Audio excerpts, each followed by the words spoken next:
goosebumps every time, yeah, 713. To the 281, yeah, I'm riding. Why they on me? Why they on me? I'm flying, sipping low-key. I'm sipping low-key and honest, flying rider. I get those goosebumps every time. I'm around, yeah. I'm on to make everything go fine.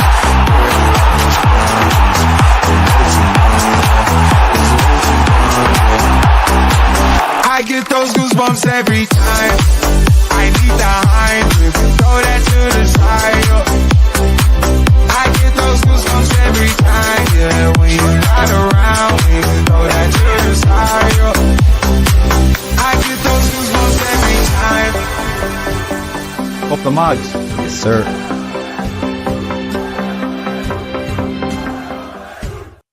Hey, come on. Welcome back to Loaded Mag NUFC, the big match preview away days, and it's a big one, big game on Sunday. And we're going to get into it with our fantastic guests. But boys, reeling off the brilliant show with Martin Douglas last night, how are you guys today on this fine Thursday evening? Tired, Pete, wrecked, little sleep, up in the office today, back at it today, dedication, here we go again. And here we go again, hopefully. Sorry, Dave, for another win. Hopefully. Ooh. Hopefully. Sorry, shots. I would love it. I would love it. Get in. Chris, how are you, mate? All right, mate. Up the wall, as usual. Really busy day in work. Had to shoot to a few different places. I'll have to tell you about it after the show. I won't bore all the viewers with all my issues. But yeah, I'm injured as well, mate. And you know what? I played footy tonight, and it was the first minute, right? Scored a goal with me right foot, injured me left foot, and I've never ever had a thigh strain. And when people have said, "Oh, I've got a thigh strain, can't play, I've got a thigh strain," I was like, "Thigh strain? I've got a thigh strain, and it's very, very sore." So I spent the other 59 minutes of the game. Oh, mate, I spent the other 59 minutes in goal, couldn't play. So yeah, I'm currently nursing my thigh, which is very, very sore. But other than that, really pleased to have Dave on tonight. Really looking forward to getting into away days, and it feels like a bit of a crunch match this weekend. So yeah, hopefully we continue the good form, and obviously great to welcome Dave back to Loaded. So yeah, really looking forward to the show. Pete, how are you doing, mate? Yeah, well, if you'd asked me 10 minutes ago, I probably would have been able to answer you because I was well off asleep. I literally sat down, sorted out the little one. She's gone football training, and then finally sat down after like freshening up. And I was just like, next thing I know, I wake up and it's like 5:00. I'm scrambling to get ready to get on because I was thinking, no, we've got a show in like 5 minutes, but I'm here. We're good. We're ready to talk about it. And look, let's get into it because we've got a great guest on. And it's an absolute pleasure. It's been a while, but to welcome back David Axbury, Nottingham Forest fan, and good friend of Duo on Tour as well. So let's welcome in Dave. Welcome, Dave. And don't sleep on Forest, lads. Note to self. Welcome, Dave. Where did that come from? How are you, gents? Lovely to see you all. You too, mate. Yeah. Here we are again. And it's good to be back, and it's good to see your faces, lads. Always one of my favourite channels. How are you feeling, mate? Third in the Premier League. I know, mate. Great start to the season. Like I imagine you didn't expect this to be happening with Forest, but just what are your emotions right now? Because you guys are doing something special, albeit 10 games in. It's a bit of a struggle in a way, Pete, to acclimatise to a sort of a new environment and a new conversation about Forest. Really, after the last 2 years, you know me, Pete, and Chris know me, and it does get to know. I'm not one for getting ahead of myself ever. The next game is always a really, really tough one. Whether it's Newcastle this week or Arsenal in a fortnight or Ipswich at home after that, I kind of look ahead and think that there's nothing easy, and but as it is at the moment, I mean, I'm slightly asthmatic, so I'm struggling to breathe in this rarefied air at third in the table. I mean, it's astounding, really. It's way beyond any expectation I might have had at the start of the season. I think I predicted us to be either 13th or 14th or 15th, something like that. And that to me would have been clear progression from 16th the first year, clinging on 17th last year. Yeah. But here we are, 10 games into the season. We've already got 19 points. We only got 32 the whole of last season, 38 games. We've got 28 games to beat what we put on the table last year. And it's the manner of what we're doing. It's the likability of the squad. It's the likability of our manager and our coaching staff. And it's just a general feeling of there's a lot of euphoria, which is understandable because this is the best position we've been in as a football club and a football family and as a footballing city for a long, long time. Hell of a long time. So you have to enjoy it while it's there. I personally think there will be a levelling off. I don't think, if Forest sustain this, then I'm just going to, enjoy the ride. Once you get on the roller coaster, you're hooked in, to the car and you just go with it. And it's fantastic. I really like our lads. I think I've been saying for quite a while that they're a really decent bunch of young people. They're really good guys. They all get on well. They're likable as human beings. I think they're likable as a football team now in a way that they weren't before. And it's just fantastic. But there's, when you're at this stage of the season, there's always another challenge coming, and it's a big challenge on Sunday. A team I've got a lot of time for, a team that I really admire, a manager I really admire, a fan base I really admire, coming from a stadium that I really admire. I've a lot of love for Newcastle. The times I've been to St James's Park these last 2 seasons, just been mind-boggling. I think, without bringing up bad memories for you lads, Boxing Day was pretty special. But then, as I say, you lads like coming to us. You've won at us the last 2 seasons. So, I think Newcastle are an established team. We've not been an established team, certainly these first 2 years. And I think maybe, just maybe, we're getting to be perhaps in that Brighton, Fulham, maybe Newcastle bracket, slowly but surely. So it's I think for a neutral, a lot of people will be looking at Chelsea, Arsenal this weekend, but I think for a neutral, it's one of the most enticing fixtures of the weekend, to be honest. Yeah, well, it certainly is for us, and it has a little bit of spice to it because it means, I think it means quite a lot to both teams. You're looking at it. First of all, it's international break. Afterwards, yeah, so a 2-week break after this particular game. Everyone's asking the question: can Forest maintain it? Everyone's asking the question: can Newcastle United kick on? Because we've had 2 brilliant wins, one midweek against Chelsea, then Arsenal, and then we're at this point now. There are questions to be asked, and look, there were questions to be asked about your manager, Nuno, when he first came in. A few were not very happy that Cooper left. A few were excited by Nuno but weren't sure what to expect, particularly what he'd done abroad to come back over. What have you made of him, and what has changed to make you the team that is doing what you're doing right now? What has he done? Anything in particular that you Forest fans, have maybe looked at and gone, that's quality, that's made it? Yeah, taking that in 2 parts, Pete, I think the answer to the first part of your question is that, he was filling the shoes of a guy for whom our fan base, quite rightly, had an absolute, welter of affection. Because Steve Cooper took us from, a 2 decades of wilderness and going nowhere and underachievement. And weren't they a good side back in the day? Steve Cooper took us away from that. And he came in at a point where we were bottom of the championship with 1 point from a possible 24. It was kind of like, blimey, this is. I remember the night that Chris Hughton was sacked. We lost 2-0 at home to Middlesbrough, and it was truly dreadful. It's probably the worst night I've ever had at the City Ground. It was awful. And then to be like going to Wembley, a few months later is just hard to get your head around.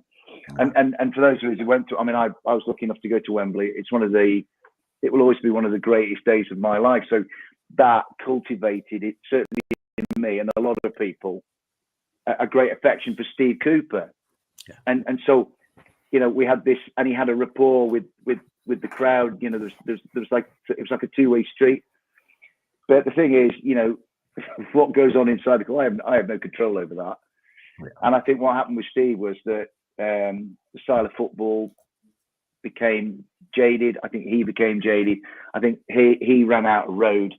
And I think at the time, much as I love the guy, and I will always love the guy, you know, what he's doing at Leicester at the moment, that's neither here nor there. But as far as the history of Nottingham Forest is concerned, Steve Cooper is probably, you know, after the great one, he's probably on a par, say, with Frank Clark as being, you know, what he's done. And obviously Frank Clark, a great Newcastle man as well. Love Frank to pieces. But so it was difficult for Nuno coming in. And I think the problem for Nuno is our view of him was coloured by Tottenham Hotspur, and it was coloured by what he'd done in Saudi Arabia. Yeah. If it had been coloured by what he did at Wolverhampton Wanderers, I think it'd be a different perception. So he came in, he had a really good start. I mean, we lost the first game he came in, we lost to Bournemouth 3-2 at home, but that was the game where Willy Bolly was sent off ludicrously for making a good tackle. We lost 3-2, but could have won it with 10 men. And then we came to you on Boxing Day, which I remember going to St James's Park thinking, we've no chance. I remember talking to the lovely Adam Pearson before, and Adam was going, what do you think? I said, mate, Newcastle win this comfortably. And somehow we won 3-1, bizarrely. Then we beat United the following Saturday, and you kind of think, hey, we're on to something here. But then there was a plateau. And then I'll tell you what, it seemed like there wasn't much of a connection between him and us. But then just towards the end of the season, with wins at Sheffield United and at Burnley, and then on the last day at Burnley, I did see a kind of a warming to each other. Where we are, why we are where we are now. It's easy for me to say. I think it was that close season he had. He was able to sort of set his stall out, get what he wanted, say to the powers that be and the recruitment team, I'd like a piece of that, I'd like an amount of that, and I'd like some of that. And I think they've gone about doing it. I think what his greatest gift to Nottingham Forest at the moment is that he spent most of last season, or you know, from when he came in, saying that the squad was bloated, it was overstacked, there was too much there, it was difficult to kind of find a way through it. It was like, you know, he was juggling plates left, right, and centre. But I think what he's done, and I think it's his greatest achievement thus far, is he's trimmed that squad, but in reducing the personnel, he's seemingly increased the options that we have, you know, on the pitch and coming off the bench. And we're finding at the moment in these first 10 games, nobody's sulking, everybody's buying in. They're a happy bunch. They all seem to get on really, really well. There are some characters in the team. I don't know if anybody's seen Ola Rayner's interview after the West Ham game with his Ribena, and where did that come from, Ola? Well, you know, sometimes you have to let it out, and it was a great shot. Man, I was knackered. And they're likeable. And Callum Hudson-Odoi is likeable. And, you know, Anthony Elanga and Morgan. And they're all getting on really, really well. They look to me like a happy bunch. It's almost as if nobody is a sore thumb. Nobody's a spare part. And the good thing about that is it's not an 11-man game these days. It's nearly a 20-man game. And the ones who don't start, don't sulk and don't fester. So people are coming off the bench. I mean, at Leicester 2 Fridays ago, Taiwo Awoniyi came on, looked sharpest he's been for a while. Ramon Sousa came on, was on it straight away. Jota Silva makes things happen every time he comes on. You can bring on Morato, who's like, if you stick him next to what I consider to be the best signing, and I think it's the best signing any club has made this season, Nikola Milenkovic for 12 million from Fiorentina. The guy is a mountain. Yeah. And he's everything. I tell you what, Clough would look down and see in Milenkovic shades of Larry Lloyd, Kenny Burns, and Dave Needham, those great players in our championship side of 1970, 77, 78. And Milenkovic has made Sells a more confident goalkeeper. He's made Murillo a better player alongside him because he's so solid and he cleans everything up at the back. It means that Aina can go forward. Moreno, who's on a recovery mission from Villa, he can go forward. And then it flows through the team, you know, and that's at the back. And then the old wardrobe up front, what he's doing is just beyond belief. All I would say about... He's in the chat as well, Dave. Yeah, he is. He is. Just, I mean, it's probably the most unexpected story coming out of any club this season. Yeah. At 33, I mean, he's a consummate professional. I mean, he works hard. He's a good guy. He's a leader in and around the club. I think a lot of the other lads look to him as a figurehead. I'll just stop you there 1 second, Dave, just because we've got, I think one of your tag team partner is waiting patiently. Waiting long enough. You. I think Dave, he was waiting for you to take a breath. But then that's me saying I've got asthma, and I've just proved otherwise, haven't I? I'm really sorry, lads. Let's welcome in Dor. Hang on, lads. Hang on, Agus. Yeah, we're all Get right. your Ibina. Let's welcome in Dor. Where is he? Here he is. Probably on a bus somewhere. Mr. Dor, Mr. Bendo. There he is. You know what? I can listen to Dave all day long. I could just sit there and just relax, man. Oh, Like, this is Dave, Bibble. Dave, Oh, Dave is behave, Dave, Dor. Dave's the main man now. So I can sit here, Dave, you do the talking, and I'll just listen. What are you throwing the hands for, didn't Ben? No, I expected I used to love I Thunderbird expected when I was a kid. I can expect Dave to carry on talking to Tariq, but I love Dave. Dave knows I love listening to him and all that. And I love Dor as well. We get on brilliantly, me and him. He's my partner in crime. But I've got you know what, Newcastle lads. I've got an issue with Dave, and Dave knows it because with third place, I don't get my high hopes. But I'm like, Dave, come on, get that little inner chunk. He's like, come on, man. I've seen him talk. Man. I'm like, Dave, come on. We're on a rival show. Just come on, man. Talking about Chris Wood, the Golden Boot. This one as well. I'll have one, man. I'll have one. I mean, How good has he been? How good has he been then? Chris Wood, obviously we sold him to you guys. He only scored a few goals for us. You paid a decent chunk of money to get him. I remember having a conversation with you early on, Dor, and you were like, "What have you sold us here?" No. You lot, when we brought him off, you lot was saying this and that, and every Newcastle fan was rattling us. And I'll be honest with you, and I don't know if Dave was. I was like this. Well, who's this guy, man? Why have got Chris Wood? Dor, I came onto your channel, and what did I say? I said, you were laughing. No. Don't give me that, Pete. Okay. I was laughing. I was laughing at the fee that you paid for him. However, what did I say? I did say I think he could do a good job for you. I need to look back. I need to look back. Look back because I did say that. Okay, after the show, I'll look back, and if you are right, then I'll say I apologize. But don't do that. All you Newcastle fans, 99.9, we're laughing at us, and now we're laughing at you lot. So now we've the word I used to describe Chris Wood, as well as being the consummate professional, he's been a revelation. Yeah. I mean, if you think 2 weeks ago, he went to New Zealand for a World Cup qualifier, he scored, and then he travelled to Southeast Asia for a World Cup qualifier for New Zealand, scored. He was back in situ on the Monday night for Palace, he scored. He scored twice against Leicester. And he scored, against that lot on Saturday. He's been amazing. All I would say, and when I watch Chris Wood play, right, and I think about the last year of my life, without being too sentimental, my dad passed just over a year ago, right? And at the time, Woody, early signs. Thor will tell you this. Early signs. Chris was not great. He got an injury that turned out to be worse than imagined at Tottenham. Yeah. We were awful at Tottenham, and he got injured. You kind of think. And I remember sitting with my old man, and my dad was a proper football man. He was on the Forest Scouting staff, my dad. And I remember saying, I don't know about Chris. I think he might just have gone beyond that point where he's a light of former years. And the old boy sat in his chair. He went, hey, he's a good centre forward. Don't write him off.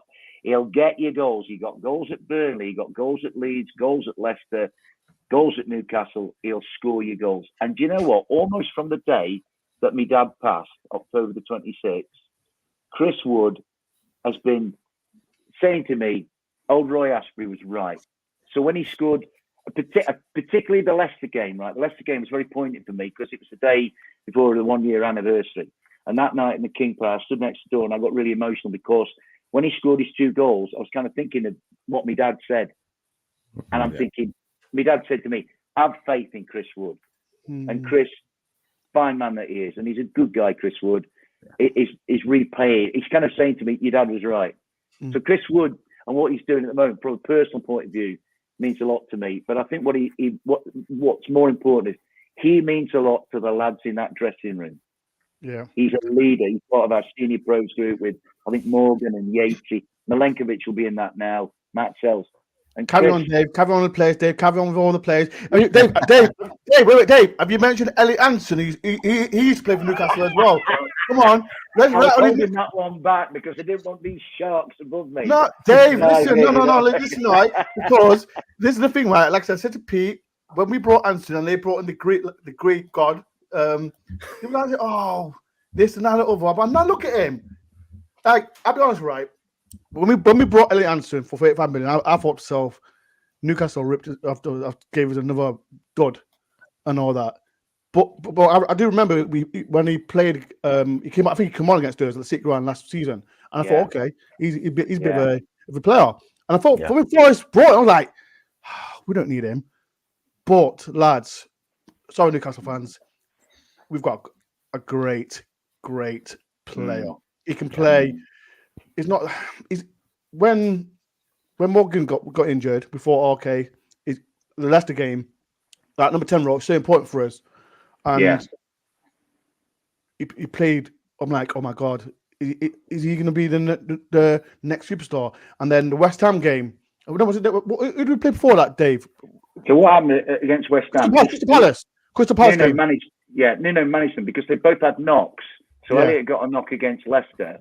Yeah. Morgan was still recovering from the knock he got against Chelsea, which at the time looked far worse than it's proved to be. So against West Ham, he gave Morgan, I think, 60 minutes or 65 minutes, took Morgan off, put Elliot on, and it's to Elliot's great credit, and he deserves a hell of a lot of credit for what he's done for us. It was as if, you know, the last two seasons, we would have definitely known and seen an impact for Morgan Gibbs-White not being in that team. I think it's a statement of how much we've progressed. That Elliot Anderson came on, and it was almost seamless. He won a free kick. He laid it to Callum Hudson-Odoi. It's 2-0. And I think Elliot. I think Milenkovic is the best guy we've signed. Yeah. But Elliot isn't far behind him. And what I love about Elliot Anderson, he's got the best lack of facial expressions I've ever seen in a lad. Yes, definitely. Did any of you guys watch the video today? You know, if you said, right, Elliot Anderson, what you like facially when you're like euphoric, he'd be like, Elliot, what you like when you're absolutely devastated, he'd be like, he betrays nothing. He's got the best face in the squad. I don't know if you've seen the video today, but I watched it. It's on Forest's thing because it's his birthday. And the lads birthday. And I tell you what, like they're all buzzing. They're arriving at and he's smoking. All the lads are buzzing. They're all like signing their names next to his picture. It's a really, really nice thing that they're doing. They're all buzzing and everything. And then I can't remember which lad it was. One of the lads is walking up to training ground, like walking onto the pitch, and then Anderson's walking the other way, and he just kind of like gives it to him. And he does exactly what Dave does. He gives it. He's like, "Oh, all right," and he just like no reaction whatsoever. He's like, you know what, mate? I love him for it. In that dressing room, I mean, the psychology in that dressing room fascinates me. You've got the funniest guy in there, and like the most kind of lovable character without by mile, Ola Aina. Then you've got Callum Hudson-Odoi, who's like dancing. Anthony Elanga. Morgan. Nico, hey, Dave, don't talk about Elanga to these lot. Don't talk Elanga to these lot because they want him to stop. Don't talk about him. But the thing is, right? He's rubbish. They're all kind of quite excitable, bubbly, outgoing sort of lads. And Elliot Anderson just seems to take everything in his stride. But the kid can play. And I'll tell you what, talking about Newcastle, what is quite informative going into this match is, and this is not me, you know, firing a shot at you guys. Your first string played us in the League Cup. Okay, you won the match eventually, but our second string, of which Elliot Anderson was maybe the central part about that night, were a real match for you that night. I kind of looked at it, and I remember looking at the two teams, and Doris to say, I looked and thought, wow, Eddie's gone strong as if to say, I want to win the League Cup.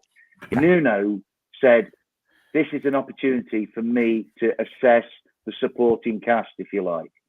And the supporting cast that night, Ramon Sousa, Jota Silva, especially Elliot, and that would have been a big game for Elliot playing against Newcastle. Although Elliot being Elliot, he's the sort of guy, I think, if a bullet passed us through the front of Elliot's head and it came out the back, Elliot would just carry on as if nothing had happened. He takes everything in his stride. Pete's right about the video. Callum Hudson was always coming like, "Hey, Elliot, it's your birthday." And Elliot went, "Oh, weird." But watch Dave. It, you know? There'll be a big smile on his face come Sunday evening when we have the 3 points. Hey, wait, listen, right? Like Dave said it. Like when we played our reserve team against you lot played the first team, and you mentioned about Anderson. And I'm trying to talk about Anderson because he's a fantastic player. Like when he started against Crystal Palace at number 10 role, I thought that this is the big test if he can play that role. Played fantastic against Leicester. Like he didn't start against West Ham, and if he gets to play a part against you lot, I think you lot need to be worried. You lot need to be worried because we've got a good side. A good question actually here from Andy. It's good link in here from Andy because he asked the question: do you think Anderson and Morgan Gibbs-White can play together, or do they want to play in the same position? Because I see them, one of them coming on and one of them coming off. It's a great question, that lads. I think they can play together. I think it's the question is answered by Elliot's what I perceive to be unselfishness and sort of slightly greater versatility than Morgan. Morgan works hard, but for supposedly the X Factor talismanic guy, Morgan puts in hard yards. That's why he got sent off at Brighton. He chased João Pedro like his life depended on it, and he put an untidy tackle in. He was a bit unlucky, but that was Morgan saying, "Look, Forest fans, look, teammates, I'm giving you the lot, even though I'm the supposed poster boy." Elliot, at Southampton, we won at Southampton, and what struck me that day at St Mary's was we had, I think Dominguez played as our holding midfielder, and he's been fantastic on the quiet. Nobody ever gives him any recognition. Fabulous player. And then we played Morgan as the 10. And then what happened? Elliot sort of played between the two of them. Yeah. And I kind of came out of St Mary's and I said it to Dore, and I kind of thought we're more fluent in transition because Elliot Anderson is unselfish enough to say, I'll drop in sometimes or I'll push forward and support Morgan. He was there for Dominguez and then he was there for Morgan. I think they can play together. What I would say is looking further down the line, maybe at the end of this season, if, say, Morgan Gibbs-White were to be lured away by a bigger club than us, I think Elliot Anderson could fill that role. He's proved it. He's just come through an audition for that role. If you like what I'm seeing with Forest, there's a little bit of succession planning because I think Elliot Anderson could do the job if Morgan, say, went to a top 6 club or whatever, a big 6 club. Right, I won't say top 6 because we're in it at the moment. Yeah. Dave, you're doing it again, man. Come on, man. No, feet on the ground, door. No. Listen, I'm not having these three knocking my big head off if I make a big mistake. What, Dave? What I'm trying to say about you're talking about Morgan Gibbs-White playing for a top 6 team, blah blah. Elliot Anderson can, if Morgan Gibbs-White did go, Anderson is ready to get into that role, but. It's still early days. I don't want to be like yourself, Dave. Go, okay, we're gonna be top 4, blah blah. No, I'm not doing that because I'm level-headed. Yeah. Talking about Anderson, I feel like you could in the comments mention can Morgan Gibbs-White and him play. Like Dave said, they played with each other in the Southampton game. Anderson was more deeper, but I prefer Anderson the number 10 role. He can play anywhere in that front 4. I'm not saying he can force number 9, but It's just so good that me and Dave can talk about a team that are in the top 6, top 4, and we can bully these teams now, saying we're not talking about Arsenal, Chelsea. No, but no, Dave. I'm just saying because we've got to people got to see, like you mentioned, we've got Milinkovic, 12 million. Come on, to me that's the best signing anybody's made this season. I remember Fiorentina, captain of Serbia, what a player. I see that. Sorry, Dave. He's the cornerstone. You don't actually notice a lot of what he does. So he's allowing he's allowing the goalkeeper to be more confident, and he's allowing the other 9 to go and do their stuff. He's wonderful, that guy. I showed Pete because one like a little loose link with you, Lucas link with him. Milinkovic. Yeah, but you're not getting him because because we had this conversation about more Gibbs-White as well, Pete, and you're not getting him because and Maybe Murillo. Well, can't play left leg. Can't play his left leg. We talk about Murillo, and we talk about succession planning if Morgan goes. You can take him. No, not taking him. Yeah, if Murillo went, I think we have a ready-made. We have a guy who could maybe Morata. Morato.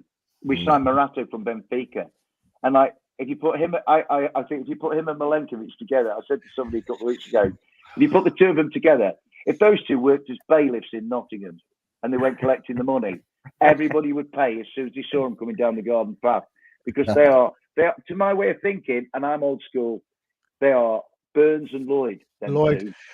You know, John Linton wouldn't pay. John Linton's not paying. No way. But like I said, I just seen a comment from Alan Thompson. Like, I keep saying to Dave, we've got to enjoy it. We're third spot, and it's not like people saying, "Oh, we're lucky." No, we're not lucky. We deserve it. Yeah, you deserve it on the way we're playing. Like we beat Liverpool 1-0. We deserve to win that game. Like we could say the Chelsea game was a really good game for a neutral. We could have won that game. Brighton, we should have won that game as well. Chelsea could have beaten them with 10 men. Exactly. So right now, Dave, and this is Dave Asprey, man. Enjoy being third. We are right, lads. Let me just say to you. Let me ask you a question, you four. Could somebody just remind me who is currently top of the Champions League standings? I think they might have won all 4 games. Can you tell me who it is? Yes. Liverpool. Yeah. Now, has anybody beaten Liverpool in any game this season? Please comment, please, in the comment section. Who has beat Liverpool? We beat Liverpool at Anfield. Does that make us, in kind of in boxing terms, because we knocked them out, does that make us the best team in Europe at the moment? Because everybody is kissing Liverpool's backside. I tell you what, Stephen Warnock was on last night, and I'll give the lad his due. He stood with chappers at the big board, and they were going on about Liverpool, Arnie Slot, this, that, the other. And Stephen Warnock, bless him, when he said, Chapper said to him, "Where do you think this motivation's coming from?" And Stephen Warnock went, "That defeat to Nottingham Forest at Anfield still rankles with Liverpool, and that's what's driving them on." Exactly, and that's what I'm trying to say. With Forest, like I said, everyone sees that we're. I don't want to head myself. I'll be happy with mid-table, blah blah. But right now we're third. We're playing well. All the people that don't watch Nottingham Forest will say, "Oh, it won't last," blah blah. But if you watch Nottingham Forest, we got like a great team. 2 seasons ago, me and Dave were like this. Again, we go to every single away game, and I'm not just trying to disrespect Steve Cooper, because I love Steve Cooper. I still love him if he's with Leicester. But right now we've got Nuno, and we're playing great football. And Newcastle, we're coming to City Ground and thinking, listen, Forest are a very good team to play, because I've been shaded quite a lot, Pete. I'm thinking, Newcastle's going to win this now. Because I've no Newcastle fans remember, we beat you 3-1 at your place. If everyone knows, I know that. Just quick shot, but that's all right. And like I said, it's so exciting. Like Dave tries to say, "Ben, just calm down a little bit," but I don't want to calm down. I see somebody like, 60s, mate, and it's like, for me, Dave knows I'm a positive person, and I talk about Forest going to do this, but it's just so exciting to see players like Chris Ward scoring goals for fun. I've never said that. I understand why. Like Newcastle wish to have him. Do you wish to have Newcastle Chris Wood right now? No. Stop lying, Pete. You're lying. Pete, you're lying. Are you telling me that we would swap Alexander Isak for Chris Wood? Because I don't believe there is no Newcastle fan. Pete, there's no Newcastle fan that Pete, would. Look, there is no chance I'm swapping them. That's Chris. Chris. Would you take Chris Wood? Mate, Chris Wood is in fine form. Would you take him now? You answer the question. Would you take him now? Yes or no? For Isak? Yes. No. Form. No. What? I can't make Isak scored 3 and 3 as well. In Europe. He's one of the best strikers in Europe, mate. Chris Wood? We still have the scars from Chris Wood. Chris Wood is firing at the minute. He is firing, mate. Exactly. I agree with you. He's firing. He is firing. Can I just say I really like both of them? I love both. Let me just say, Chris was a revelation. I don't think Isak is as much of a revelation. right? That's more of a Interesting conversation. That's more of a I conversation. tell you what, Interesting one. that goal. Let's go back to that goal against Arsenal. It was a thing of wonder. It was one of the finest crosses you'll ever see, and one of the best headers I've ever seen. Yeah. I think Isak is quality. And if I go back, the worrying thing for you lot coming to our place this time is you've won there the last 2 years, right? So you won 2-1 and 3-2, right? And I if I was Newcastle, I'd be kind of quite happy of coming to Forest thinking, well, we've not won there for a bit, you know.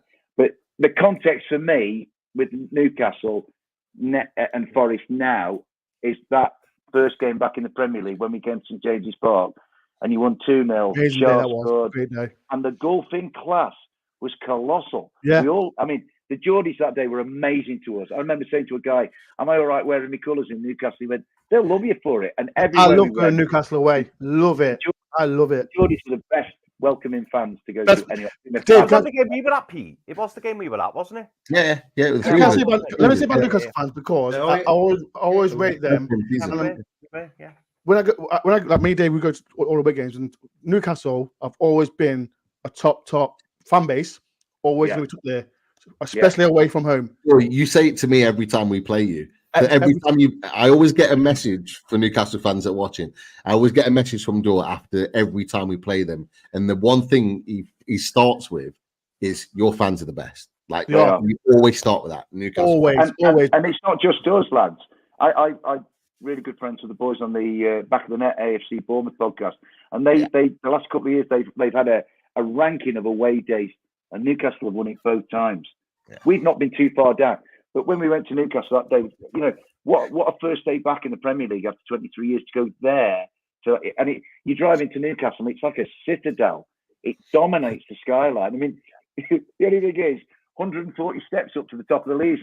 I ran up there. I ran up, Dave. I ran up. Yeah, he took the lift. Right. I did 110, and then our mate Gary Marriott met me at 110. He went, "How's the run going, Dave?" I said, "Oh, we should take the bastard lift now, to be honest with you, mate." So, and then you get up there, and you get to the top of the Leazes, and you've got the big screen to your left, and you look out, and you think, well, there's the bridge, and there's like Jimmy Nail's house, and there's Sam Fender's house over there, right? And my God, the seagulls were coming in lower than we were. It was unbelievable. But what I remember that day is Guimaraes taught us a lesson. And the gulf between it, we got out there thinking, wow, we did well to keep it to 2. And it was a welcome to the Premier League. And if nothing else, Newcastle did us a favour to kind of show us the reality of what we're in. So, and look where you are now, Dave. Look where you are now. Do you know what I mean? This is the point I'm trying to make, Chris. It's as if we're making strides. I mean, I could not be more proud of our lads. I could 100%. Not like them more. I have huge affection for them. They're good guys. Pete will tell you that thing with Elliot's birthday was just, but it's one of a number. We get stuff every week, training, we have a bench cam and all this kind of, and our lads are really relatable. And when you've got a team that's relatable, you're on to a winner. Yeah. Take West Ham, for example. Last week at our place, they basically came onto the field, West Ham did, and said, well, I don't know if you millions and billions around the world are watching, but we really don't like our manager because we think he's a misery guts. We're not playing for him. Yeah. You know, and Forest at the moment, I'll tell you what I go back to. Dor will tell you this because he was there, he was stood next to me. At Chelsea, Nico Williams pushed Cucurella into Maresca. Maresca went arse over tit. We're worth £1 billion worth of investment. They all came barreling out the dugout. We're going to show you next minute, little Nottingham Forest. Well, maybe not so little because Willie Bolly was the first out of the dugout. Chris Wood was behind him. If you hit Nico Williams, you hit all of us. Milenkovic, Dave. Milenkovic. Milenkovic was there. Morato turned up. Nicholas Jackson had a swipe at him and then thought, I better not do that because he knows where I live now, right? And Forest that day acted like a family. And at the moment, to this point, it might not be the same on Sunday, but to this point, Forest are playing like a family. Cloughie would be looking down and he'd love what he was seeing. My old man's looking down and I hear my dad going, playing all right, the lads are. And it's good thus far. But in the weeks to come, we have to play Newcastle United, Arsenal, Ipswich. Then we go Manchester City on a Wednesday away. Manchester United on the following Saturday away. Then Aston Villa at home. How good Nottingham Forest really, truly are will probably only be revealed then. In fact, come back to me after game 19 against Everton at Goodison when we're halfway. And Dave, imagine, and Dave Andor, imagine if you get through that really tough period and you're still up there. Imagine the expectations then and the excitement and the belief and what it is, Chris, because like I said, these next set of games we'll see. It's not to see where we're going to finish. It's going to say where we're going to be. Yes, we beat Liverpool, drawn with Brighton, and blah blah blah. It's see because these next games, like I said, we've got you lot, got Man U, got Man City, got the big lot. But you'll see where we are going to finish, I think. So if we do win Newcastle on Sunday, then Arsenal as well away, it's going to be a big test for us. But like I said, Dave all the time, last 2 seasons going to away games, it feels like, can we get a point? But now I'm feeling it's like, yes, it's like. Well, do you know what? Sorry, Dave. It's not like, we're gonna play poor. We can play fantastic football, but if we lose, I'm like, you know what? I'm not gonna say Nuno this, Nuno that. You can we gave it a big shout. We are playing against these big boys, toe to toe. Like Dave mentioned, it's Chelsea. These big clubs thinking, they can roll over for us. No, we're not. We've got a different mindset. We can push all the big teams around a lot, and we're scoring goals. That's the most important thing. And we keep, you know what? And the most important thing for Dave talks, we're keeping clean sheets as well. Yeah. Sheets. Set pieces has been shocking for the last 2 seasons. And we talk about all good sides are built on clean sheets. All good sides. Exactly. And we talk about everyone talks about Murillo, fantastic, Milinkovic as well. But we've got I know you Newcastle fans are going to be rattled. We've got Ryan Yates as well. People don't forget. We've got the man himself. He rattles all the teams. Yes. He rattled the Liverpool fan base. He rattled the Chelsea fan base. I can talk about this guy over and over again. As Dave knows, I love the guy. He'll come and rattle your midfield as well, whoever plays in there, because the guy's been. I can say England loosely and all that, but he's been a fantastic player for us, and he started with Nottingham Forest under Martin O'Neill, and now look where he is now. He's a Premier League player, and now he's rattled the Premier League, and I'm loving every single bit of it. And you lot are next. I'm loving it, boys. Yates is like he cut the cockroach's head off, and he carries on living for years afterwards. So many of our fans they don't like him because he's not. So many fans play football these days with their thumbs, and they think it's glamour players, exotic players, and all this kind of stuff. Ryan Yates is a good old-fashioned English top-level footballer. He does what it says on the tin.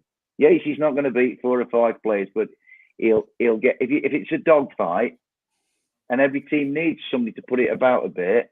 Sean Longstaff, Roy Keane, Patrick Vieira, back in the day, Paddy Crerand, people like that. Every team had somebody you thought, I don't want to go up against him. Tommy Smith for Liverpool. There was always somebody you thought, that guy I'm going to be looking at. Terry Erlock for Millwall. Remember him? He's a right nasty piece of work. There was always somebody. I'm not saying Yates is a nasty piece of work, but what Ryan does, he does what he does, and it adds to the blend. At the moment, the chemistry in the blend is good. Yep. You've got Morgan doing his stuff, Woody's doing his stuff, the wingers are doing their stuff, the fullbacks. But if you like the two in the middle, Yates, and for me, Nicholas Dominguez, right? He's kind of been a bit of an afterthought for a lot of people because he's not, again, like Yates, he's not a glamour player, but certainly against West Ham last week, every time Nuno and Rui Pedro Silva and us as fans wanted somebody to be in a particular position on the pitch to do a job for our club, Nicholas Dominguez went, yeah, it's all right, lads, I've got that. And what he does, he then allows the others to go and play. And the blend is right at the moment. But, as I say, the thing about us is we were going to games for the last 2 years, especially away from home. And I know it was good. Please don't hit us. Now Forest are going saying, okay, we'll come and contribute to this game. And we're not just going to be, hanging on and then trying to hit on the break. And it's that change of mentality. And I think the close season that Nuno had, like I say, going back to Pete's point at the start of the show, it's that close season that they had, and it was close. They've become a close unit, and I think like I say, so far so good. But come and ask me at the evening of December the 29th when we played Everton at Goodison, and that is halfway. Well, boys, I'm going to stop it there just because I want to get our lineups.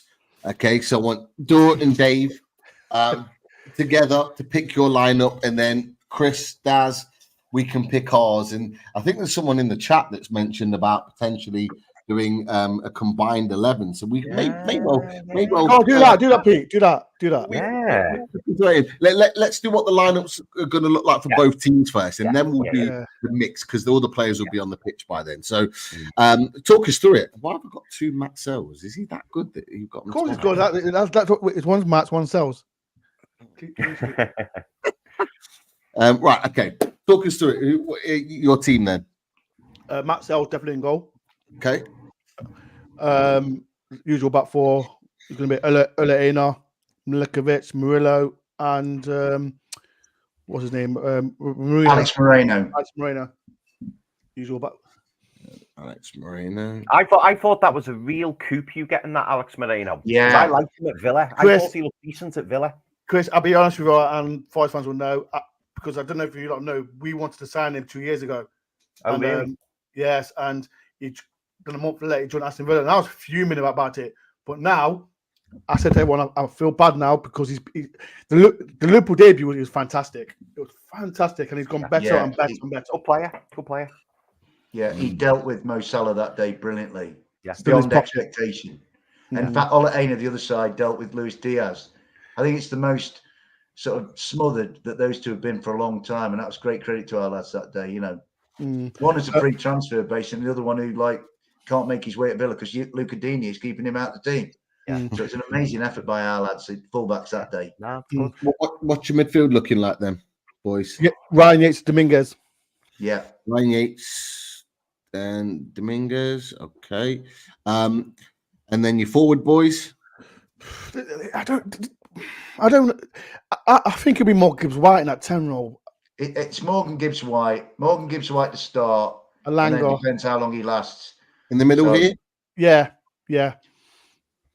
And then you've got Callum Hudson-Odoi on the left and Alanga on the right. Okay. Alanga on the right. And then the mighty legend, Newcastle legend, Chris Wood. Okay, so no Elliot Anderson. That's the thing. Not broke. It's the same Anderson we've had for the last three. It's not broke. It doesn't need fixing. A settled side is the holy grail in football. Everybody wants to injuries and suspensions and all that. If you can have a settled side and you think, well, that's doing all right. I mean, we beat Palace on a Monday night. We weren't fantastic, but we got a win. And then what Nuno did 4 days later at Leicester, he went, you lot have earned the shirts, keep them and go again against Leicester. And against Leicester, Forest went to another level. I'm not sure about what that said. I mean, first half, it was quite even. Second half, it was not. It was one-way traffic second half. So that I think that'll be our starting lineup. But then Nuno has a tendency to think it's a different course. I might need a different horse. So he isn't averse to making a change as and where he feels is necessary. Okay, right. We'll flick through to the Newcastle team. Pete, on that. Yeah, Lisa's pointing towards something there, and I know it's come up in the chat here. So, but is Elliot Anderson injured? Is he carrying an injury, lads? No. He certainly put a comment in the chat earlier saying that. Someone said it in the chat. Yeah, you're right, Pete. He didn't look injured at the end of last week's game, lads. To be honest, so he did. He'll be all right. No, he'll be all right. Yeah, he's not injured. Yeah, Sean Bauer has just said. Yeah, he said he's training. It's just had his birthday cake. He'll be happy. You know what? You know what it is? The best thing about it, we're playing fantastic. I think we're just resting Anderson. We're resting them. We don't need him to play against Newcastle. We're just resting them. Good old Don't worry about Stoneface, Elliot. No. To be fair, that video was from today, and he was on the training pitch when he received his birthday sort of gift from the players. So it would suggest that he's training, but training is different to being match fit. We'll see. So could be a bench role, but boys, Newcastle, what we're going for? Like we've got some selection headaches for a change in midfield and around that top line. So is Blatching goal for you lot? No. hey, It's Willie McFall. stop it, George. we don't speak about that. Dave, he's a fantastic goalkeeper. Dave, he's a fantastic goalkeeper. Start him on Sunday. Can I reserve judgment, Ben, please?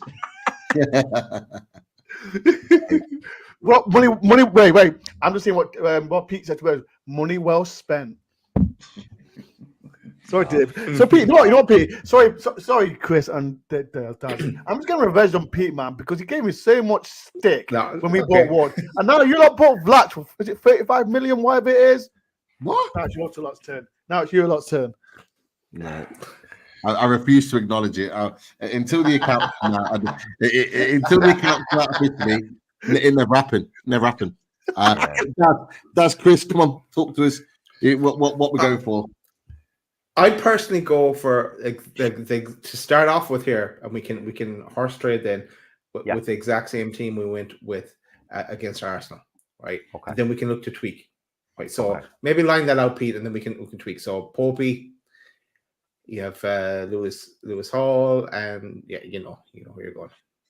Okay, so we've got Tino right back, Lewis Hall left back in the England squad, by the way. Pete, I was on X before, and I was retweeting the show, to get everyone to come and watch us, and come and see what the Forest lads have got to say. And then I noticed on your feed, I was like, hang on, Lewis Hall's been called up to England. I didn't even know. Fully deserved, by the way. Fully deserved. Unbelievable. Pocketed Saka the weekend, as you can see right there. One of many. He was superb. Slightly disappointed that Tino wasn't picked, considering he was in the squad the last two occasions. But look, Lewis Hall, fantastically and well deserved. But so we're going for the midfield that Bruno, was So Bruno, Joe Willock, and Sean Longstaff with and then J7, Isak, and Gordon. Okay, right. So what did you want to do with this? Now this was last week's team.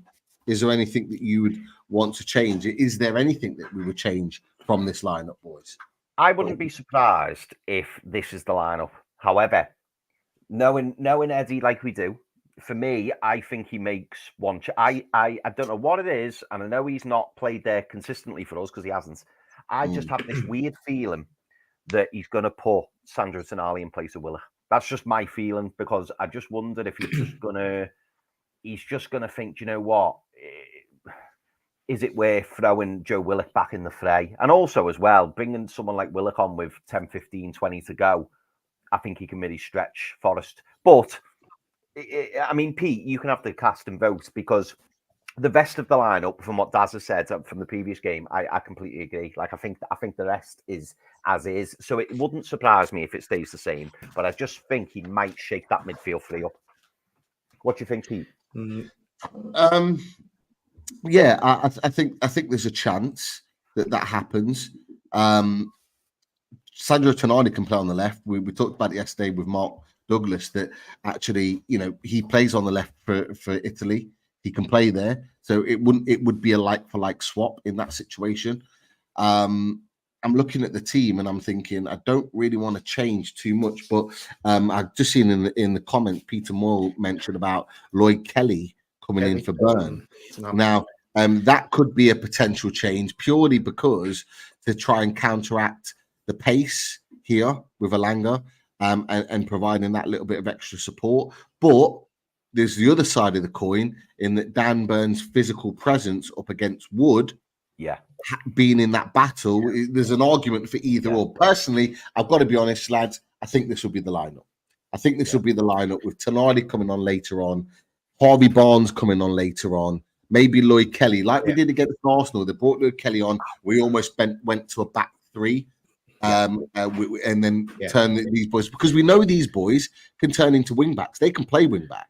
Like, they've got the capabilities of doing that. And then you've got that solidity and pace with Lloyd Kelly just there. So we've got that in our locker. And you look at, we know this. We know this works, right? And it's taken us this long just to get back to where we were last year, or sorry, the year before.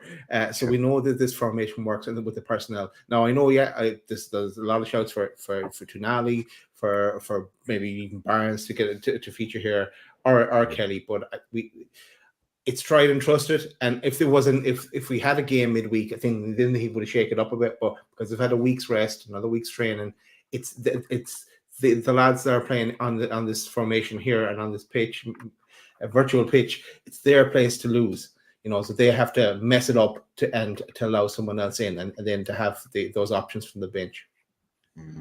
Definitely. I just look at that bench, and obviously we've got Wilson and Botman and Trippier to come back after the international break, but you've still got Willisula, who played really well off the bench against Chelsea. Almiron and Murphy, question marks about them, but you've got Harvey Barnes, Lewis Miley, who's back in training, Andrew Tonali coming off the bench. Matt Targett was back in training. He was pictured training this week, doing the bleep test. And then you've got Kraft, you've got Lloyd Kelly. You've got good players that can come off the bench and influence the game from that. And that's not a bad team to have. Like, Dave, and looking at that Newcastle team, who worries you? Knowing your team and knowing where your strengths and weaknesses are, let us know. Like, tell us from your team where the weaknesses are, and on top of that, where are you worried about Newcastle exploiting some of your weaknesses, and who are you most worried about? I'll go first there. I think I've always been a fan of Joe Willock.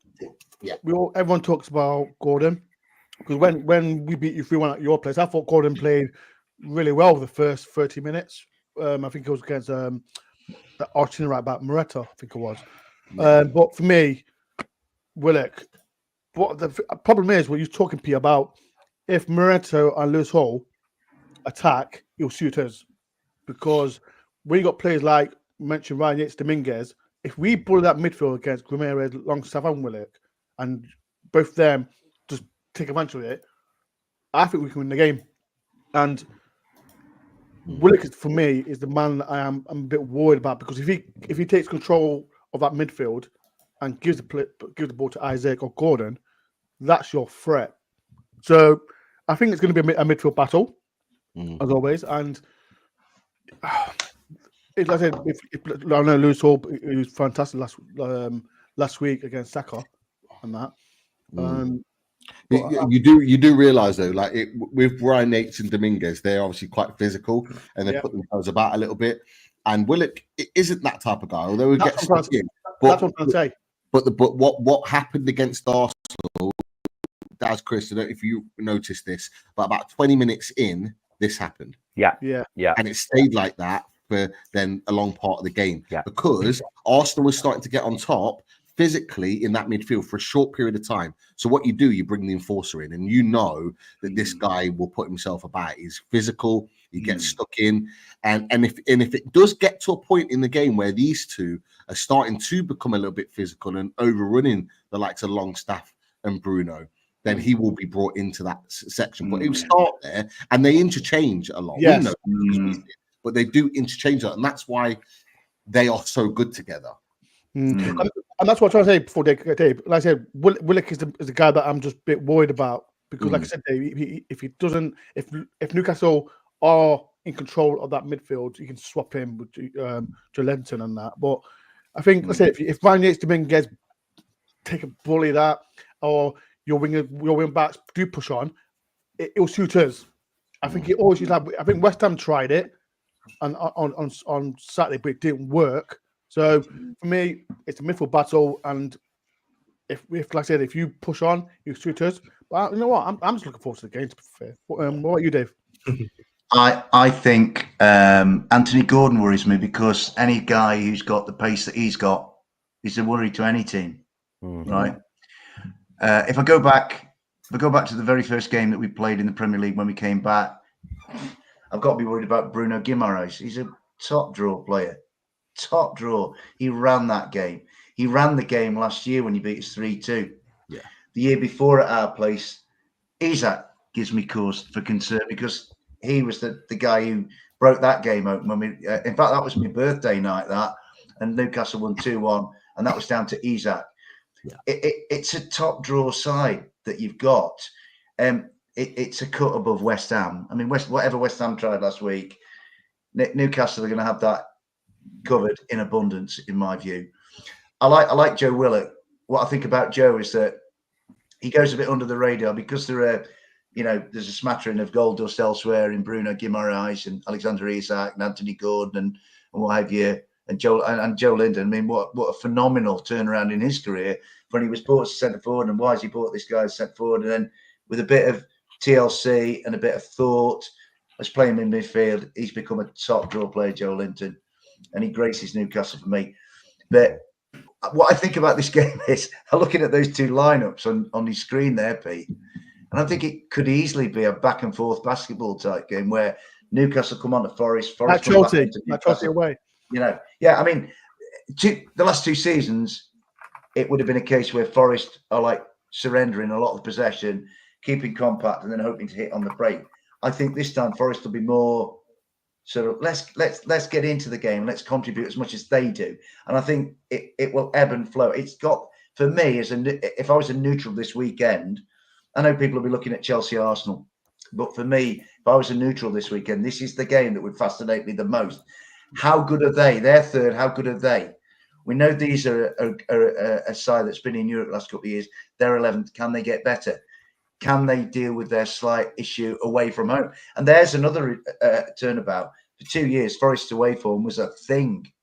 Now we're unbeaten away from home. Yeah. Newcastle, by contrast, have been good on the road in times when Forest have not been good on the road. And now Newcastle, I think they've won win at Wolves on the road. So they need to address that issue.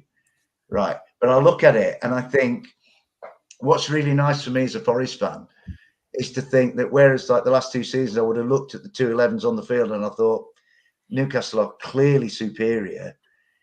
While I think Newcastle is still a very, very good side, I think Forest are not as inferior as they were. Let's put it, I'm not saying that they're any better than, people say, well, we're better than Newcastle because we're third and they're 11th. It's only 10 games into the season. Yeah. And Newcastle could, this is a game that either of these two teams could quite easily win.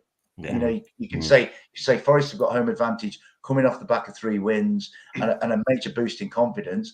Eddie and Jason and their lads will be thinking, we need to address our away form. This is a perfect chance to do it. They're riding high. Let's knock them off. They're riding high off the back of beating what's supposed to be a title contender with, and so it's a brilliant game because they're both in a good moment.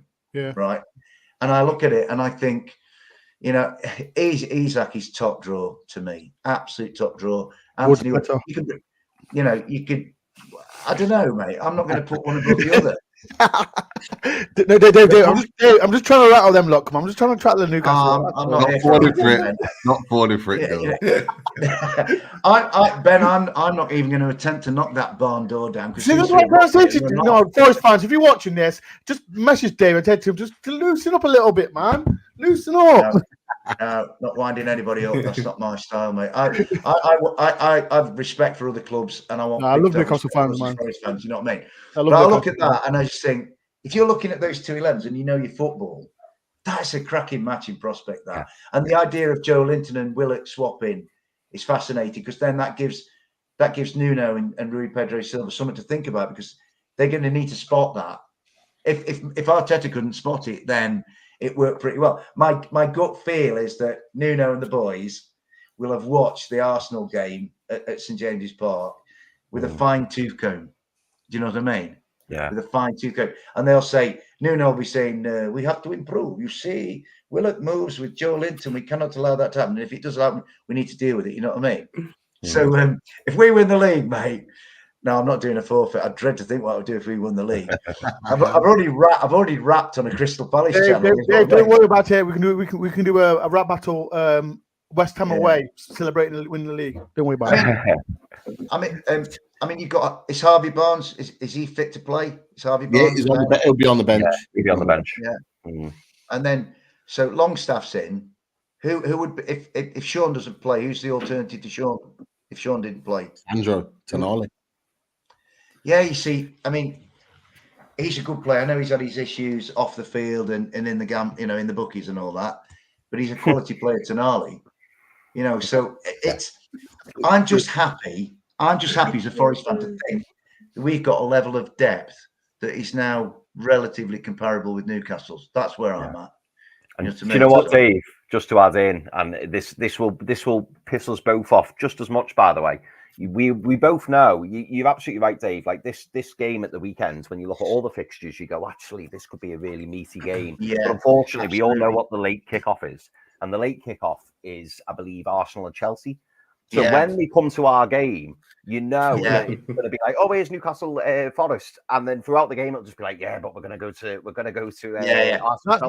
Even half time. That's the most annoying bit. Yeah, you're right, Chris.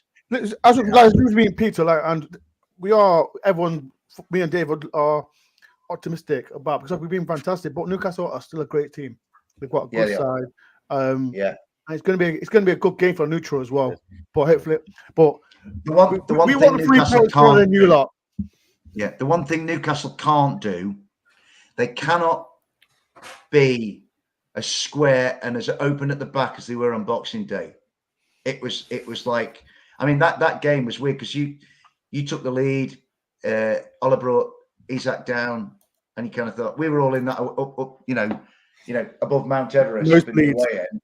Yeah, nosebleed. And thinking this is going to be really bad, and then it was almost like Forest worked out that that back line. Dan Burn play left back. Did Dan Burn play left back because Alanga just done him for toast? I do remember. Yeah. So Newcastle. Not anymore. I don't think they won't do that again. Lewis Hall next. Louis Horse is next. Never again. Nah. Now you're right. Just really quickly because we've got a few questions. Then I want to get predictions before we wrap up. Do you want to do a kind of combined 11? We can kind of quickly run through one if you want. Don't worry about it. It's all the Forest players, don't we? So it's easy. There's going to be a lot of arguments here. There's going to be a lot of arguments here. Nick Pope or Matt Sells? Bobby. Yeah, Pope. Definitely Pope.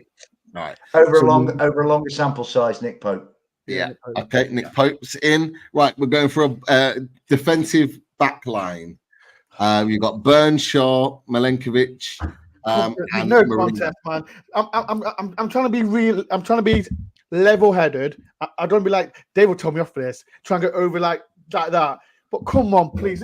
There's no talking about defense. Come on. I don't. Give him the centre back. I'm definitely doing this if that makes sense. If you. I'm crying. No, do you know what? Definitely doing that. We've got our battles to pick as the fixture. As the lineup goes on. I genuinely, I wouldn't have a problem having Milenkovic and Murillo. I wouldn't because I think they've both been outstanding. I've got to say let me just come in there on Murillo and Milenkovic. The pair of them just seem to have a natural chemistry, right? Yeah. And I think if somebody said to me, why are Nottingham Forest third in the table and Newcastle United not third in the table, I'd put it down to those two. Them two. And I think outside, if you like, your Liverpools and your Manchester Cities and whoever else is at the top, we all talk about Saliba and Gabriel, but these two are, if they can keep it going, and that's the thing, and be consistent, they can get to some kind of level. I think at the moment, no disrespect to Shaw and Danny Byrne, who I think is a top player, but I think these two just edge it at the moment. Yeah. I was laughing because I could see Pete just like Pete does not want to move Fabian Schär from that position. You can see no, it's not me. I'm just giving Daz a right to refuse. That's all. No, Shaw. I think Shaw. Did Shaw score passes first game of the season? Yeah, first game. Yes, I like him. I like him a lot. But with our defense, when I watch Milenkovic, like every time someone's a long ball, I just say you're not getting past him, and it's every single time. He's just Newcastle fans. I know you'd be listening with Danny Ray, but you're not getting him. I'll tell you right now, you're not getting him. He's our player. All right. Just thought Daz, are you okay with Milenkovic in? you are going to send some WhatsApp. Yeah. What do you like? Blah blah blah. This and that. You're not having him. Just thought you told you that. All right. But we're sticking with Tino and Hall. Yeah. Okay. Yeah, we're definitely going Livramento over Aina. Excuse me. You're on mute, Chris. Dave, come on, Dave. Don't let these guys. Look at Dave. Don't let them pull you in. All I would say, I rate Livramento, but has Livramento got a goal in him? Because Olorena scored an That's it, absolute Dave. world Loving it. last week. I mean, Come on. Have you seen him wander through all the Man United defence once? Yeah, last season. And he scored against Wolves as well. No. This season. Yeah, This season. I can't Oh, no, split that was last season. Thank you, Pete. Pete, listen, Pete, are you listening? We're talking about this season, not last season. This season. well, Did you not watch him against Arsenal? Did you not watch him against Arsenal? Did you watch Elliot goal? Yeah, okay. Thank you very much. Then leave him right back. That says it all. Can we go for agree on Lewis Hall? Can we agree on Lewis Hall? Lewis Hall, yes. Lewis Hall, yes. I think Lewis Hall just edges Alex Moreno, yeah. But Moreno is recovering from a low point in his career, and I think he's coming on well. But I think Lewis Hall was brilliant against Arsenal. Moreno was very good against West Ham, but Lewis Hall gets it for me. I'm sorry, I've got to go Livramento. I cannot. That's fair. Not. It's your party, mate. You can cry if you want to. Dave, Dave, we'll send Pete the goal on the chat. I'm sure Elliot's goal from different angles. It was only because he was knackered and he wanted to finish his drive. Pete, he was even knackered and he still scored a fantastic goal. It was a great goal. Chris, Daz, what are you saying? Come on. I've got to go Tino. I've got to go Tino. I love the goal. People in the chat. Wait. People in the chat. Olena or limited. Oh, come on. Yeah, come on. There's only us two, Forest. There's 40,000 Geordies watching this, mate. No, no, it's on my channel as well, people. So Forest fans, come on. Jimmy Nail is we can disconnect that. As we speak. No, you're not disconnected. Forest fans, come on. Tell you what. Let's Tim Healy and Kevin Waitley, they're putting Pino Livramento in at the moment. Let's leave them both there for now, and we'll go to the others. We'll move back to them. Midfield then. This one's more of like, obviously you got a few options in there. Are we doing with the number 10, or are we gonna just play with the 3 in the middle? We can have it however you want. 3 in the middle. Put 3 in the middle. They're not in any order, but like, who are the three? Who are the 3 you're going for? And it can be only any one of those 3. I know we've got Joe Linton in there that can play in that midfield, but we're putting him as a left winger in this conversation. Me personally, I'll throw my cards on the table. Me personally, of that midfield, I'm going Willock, Bruno, Gibbs-White. That's where I'm going.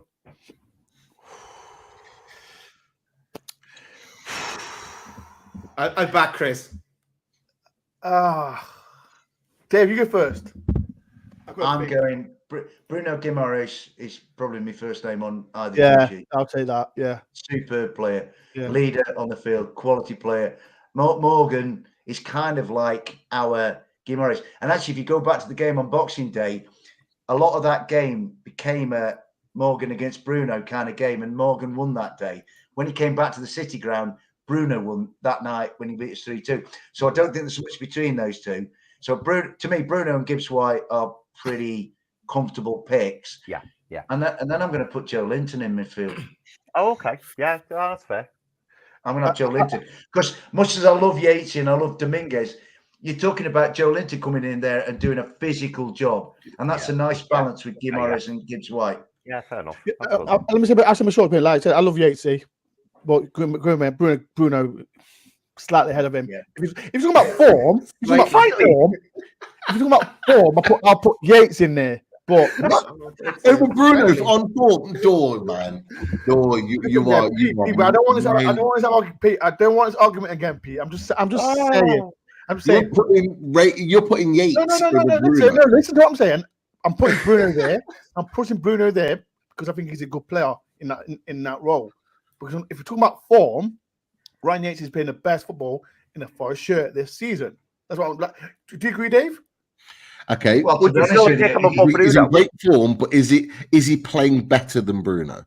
Again, what I'll come back to is this lot in red are in the best form any Forest team's been in for about 30 Yo, where's years. the chat, man? Help me We've out. been nowhere for 30 years, so it isn't really a thing. To me, Guimaraes and Gibbs-White. P, what are you You drinking? know. Peter, what are you drinking? Yes, Peter. He's And drinking the then- right stuff.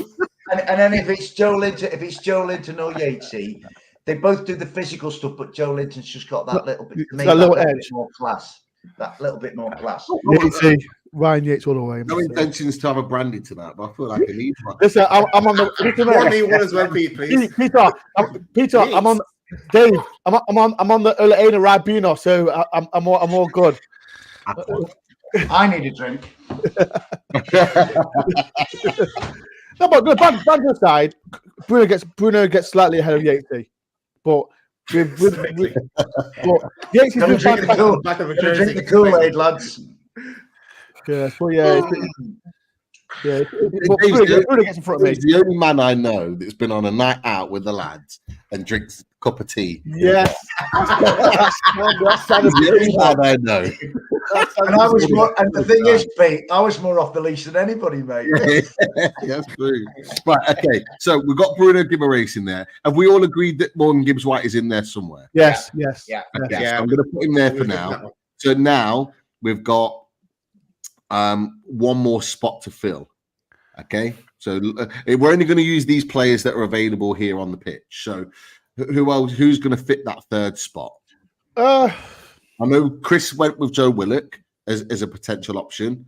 I'm inclined to agree. I think Daz agrees as well. But do you guys have any other player? Dave was putting Joe Linton in, wasn't he? Yeah, Dave said Joe Linton. That could be another one. Joe Linton. Yeah, Joe Linton. I'll say Joe Linton. Yeah. Okay, so we'll go Joe Linton there. So we've lost him on the left hand side. Dominguez has been fantastic for us, though. To be fair, Yes. Good player. Been very good. No, Yates. Hang on a minute. I see what the boys have done now because that puts Joe Willock up against Hudson-Odoi, and then it's like, well, you're going to pick Hudson-Odoi, aren't you? Oh, okay. That's the point. It worked. Smart. Always thinking ahead, Chris. Okay, then. Always thinking ahead. Chris, this We're is why working as a team. Chris, We're basically behind me and Dora behind enemy lines, and we're sort of like, Chris, this is why we're third, because we think of this. Yeah, but lads, let them think that because after the left wing, they don't get any other players. Yeah, well, that's true. That is true. They get no more. So what we say then?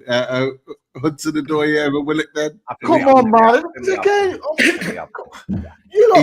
be fair, he's been quality. Come on, I heard the other day that you signed him for $3 million. Is that right? Yeah, 3 million. But I think if we do, but if it is for 3 million, but if we do sell him, Chelsea get a big clause from it. Do you know what? That kid, I've got so much affection for that kid because Happy birthday, Callum Hudson-Odoi as well. Yeah, absolutely. Yeah, Callum Hudson-Odoi when he was at Chelsea, there was a point when he was at Chelsea where I think it might have been Bayern Munich or somebody, maybe Dortmund, offered 70 million for him. Then he got really bad injuries. Yeah, he got really bad injuries, and the kid's career went into a tailspin, possibly through no fault of his own. We signed him for 3 million, right? And I remember his first game for Forest was in an EFL trophy game at Harrogate Town on a Tuesday night. And me and Dor went, and the Forest team bus pulled up outside Harrogate, and they've got a lovely, quaint little stadium in Harrogate. And all the kids got off, the Forest under 21s or B team, whatever, got on. And then Felipe got off, and then Callum Hudson-Odoi got off, right? And we went up to Callum Hudson-Odoi. Yeah, that's right. And there's Callum with Dor. And Callum, we said to Callum Hudson-Odoi, mate, thank you so much for coming to us. We'll look after you. And he said, I'll do my best for you. And I need to get better. And the kid is doing it. He's honest. He's humble. He's playing some really good football. We all know what he's going to do. We all know he's going to cut in from the left and bend it with his right.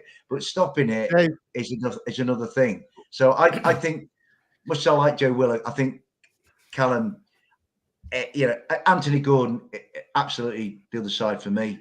Callum one side, Anthony Gordon the other, and then wait, Pete. If you try to rattle me, Pete, like that, you can listen to it. What?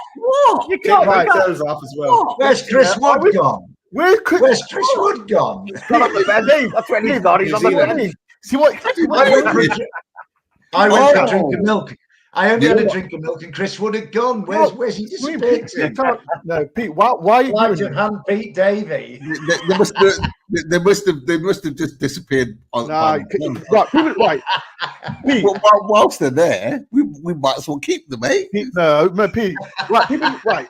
Are we talking about form? Form. Let's talk about form. Not forget about a standard player. Form. Whatever he's at, right as form. Come on. I He got paid a month. He got paid a month, Pete. Come on. I cannot. Right, there's two positions, and it's reflected there on the graphic. I can't split Livramento and Olaena, right? And I can't split Woody and Isak. If you'd asked me at the start of the season, Jesus. I'd have had Isak. Yes, 100%. 100%. But I think, while Isak's probably just still ahead of it, Woody has now closed the gap. And Woody at the moment is, for him to kind of get as much publicity as he's getting. I mean, he's been nominated for the Player of the Month, which He got it. Fantastic. He got it. Do we play 4-4-2, boys? I'm thinking, do we drop Joe Linton and play 4-4-2? Is that what we do? You know what, Chris? That's the best thing you've said on the show.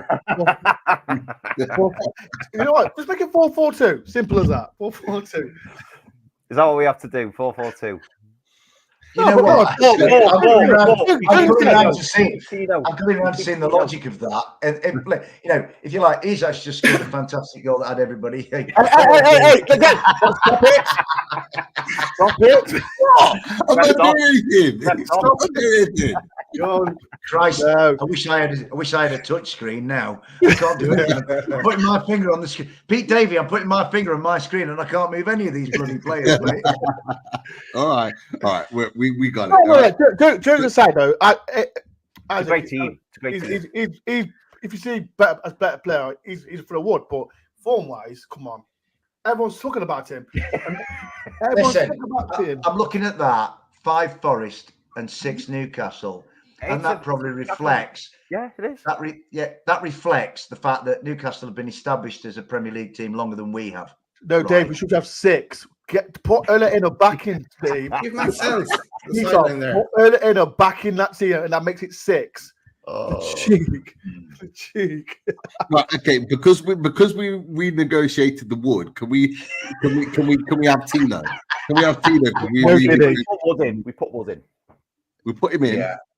We've renegotiated. Look, we've got England's potential fullbacks there for the next 10 years potentially. We can't look away from that. I mean, you know what? Lewis Hall is like the bolter out of the blue, isn't he? Because if you'd have gone back 3 or 4 weeks, maybe you'd have said, well, maybe Moreno. If we'd done this after the Liverpool game and the way Moreno dealt with Mo Salah, you'd have Moreno in. But Lewis Hall was so brilliant against Arsenal. I love the fact that Lewis Hall is probably the least well known of the Newcastle team, and he's got all of this spotlight this week. Fair play to the lad; he deserves it. You know what I mean? 100%, mate. He is. What about managers? Wait, what about managers? I saw in the comments from Sean. Eddie all day. Again. Come on, man. League table doesn't Nuno. I think on current form. I think you'd have to say Nuno. Right. Can I put it in context? It's been our assistant manager has been on the touchline, and we've won all 3 games. So we can put Nuno, assistant manager. Maybe Eddie Howe can. Maybe Eddie Howe can be the water bottle man. Clean something like that. Come on, man.